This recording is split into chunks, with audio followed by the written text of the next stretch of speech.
versus Vegas. We are here at Downtown Cocktail Room with Paul. Paul. Yes. All right. Paul, what do you do here at the Downtown Cocktail Room? I'm the general manager. When did you get started with the DCR? I've been here for going on 2.5 years now. I've been drinking here since I moved here, though. This is my favorite bar in the city, for sure. If you're not familiar with the show, we have a real intense questionnaire we like to run all of our guests through. Okay. So we'll see what you know Yeah. about the Downtown Cocktail Sure, Room. okay. All right, you ready to rock? Yeah, let's go. All right, let's do this. Okay. Who is the Downtown Cocktail Room? Essentially, we're a local bar. We've been going on 17 years now. Still the same owner to this day. We're 111 Las Vegas Boulevard, so we're right on the corner of Fremont and Las Vegas Boulevard. So if you know where the Experience is, just look right across the street. You can't miss us. We're the giant brick building. Got a nice little sign that says Downtown Cocktail Room. Pretty much right on the corner of where all the action's at. I'd say we're more of a cocktail lounge than a speakeasy. What sets the Downtown Cocktail Room apart from the other myriad bars in the Fremont area? Well, I mean, you know what we do? We have a lot of great bars downtown. There's no doubt about that. I think a big thing that really sets us apart. I know when I moved here 5 years ago, this is the first bar I stopped into, and within 6 months, the general manager at the time got to know my name. She asked me to hang out. We were hanging out on a regular basis, and we ended up becoming friends. The entire place became friends, and that's just kind of what happens here. Is we all become family, and we're not the huge party. There's not going to be a line wrapped around the building with a bunch of young kids. Here, you can sit down, have a conversation with your friends, get to know your bartenders, have some great cocktails at the same time. You're not really going to have to deal with being shoulder to shoulder. On a Saturday night, if there's not a seat for you, we'll go in the back, we'll find one for you. It's really a special place to a lot of people. I remember back in the day trying to find the place. It's Yeah. like it used to be very, very well hidden, Yes. and I ran into a few of the windows out front. Oh, man. If you guys didn't know, they used to be, it was kind of more like a speakeasy, and they had the main entrance looked like all the windows out front, so there wasn't a door handle. And I remember the first time I came here, I was sitting out there like I was a blind man, you know. It's like trying to find the door, and then the bouncer eventually pops out of nowhere like, hey, what are you guys looking for? I'm like, oh shit, okay, we're in the right spot. You know what? It still happens to this day, especially the window out front. You'll see people's handprints all over them, and someone will get up and be like, I'm gonna let them in. I'm like, no. Wait just one more minute, and then we'll let them in. You gotta let them sweat it out. Well, you guys have a handle now. I mean, I feel like that's cheating. Like, there's a door handle. You can actually discern like where the entrance is. I mean, where's the fun in that? You know what? Here's the thing is, when you hide your bar, people have trouble finding it. And that's just the reality of the situation. There's two different bars kind of associated here. Like, why is there a separation between the two? We're sitting right now in Mike Morey's Sip and Tip.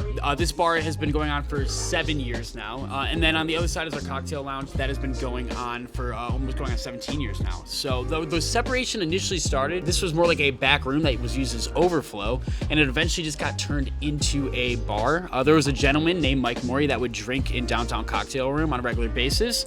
He did pass away, unfortunately, so when we opened this bar, we named it after him in his honor. I know you guys have a kind of a rotating menu, but how would you describe the cocktails here at the cocktail room? That's what initially brought me here originally, was that you guys kind of did craft, and I'm kind of a snob. I mean, I got a full bar at my house, and that's okay, man. That's what makes it fun. We have a rotating seasonal menu. Every 3 months, the entire menu changes. That's what this week is right now, which is always a really crazy week for us.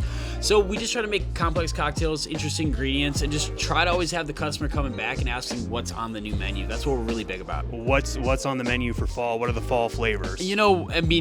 I hate to say pumpkin spice, but we do have a pumpkin spice cocktail on the menu. But definitely, I mean, you got it. You have to. It's a people pleaser. But you got your cardamom flavors. Allspice is going to be big on this menu. Ginger is definitely going to be popping out here and there. Just fall-inspired flavors, but we don't want to be too over the top. We want to tone it down a little bit, make these still nice, approachable cocktails that everybody can really just kind of have 1, 2, 3 of. I know Raych was showing us one of the ones. It had tobacco bitters. That's her cocktail. That's a really an interesting choice. So, do you let the staff kind of have input on these menus? Is that something where it's a collaborative process? The big thing is the staff is the menu. Period. I put one drink on the menu, and that's all I have on this one around, but I'd rather have their creativity pull forward, see what they're really going to be bringing to the table. And then we have meetings every couple weeks or so. Hey, we like this, we don't like this, and we start narrowing it down. We sometimes go from 60 drinks to 10, so it's a pretty lengthy process. But by the time we get it narrowed down, we're pretty happy with what we got. What's one thing that you're really pumped for on the new menu? What's something that you've really gravitated towards? Like, okay, yeah, this is going to be the fall 23 drink. The fall 23 S3 drink. This is the thing is I always try to think of what I think is going to sell, and I'm wrong every time. And I always try to say usually 2-3 weeks into a menu, like that was the sleeper cocktail. It was the one I didn't expect, and then it's our best seller.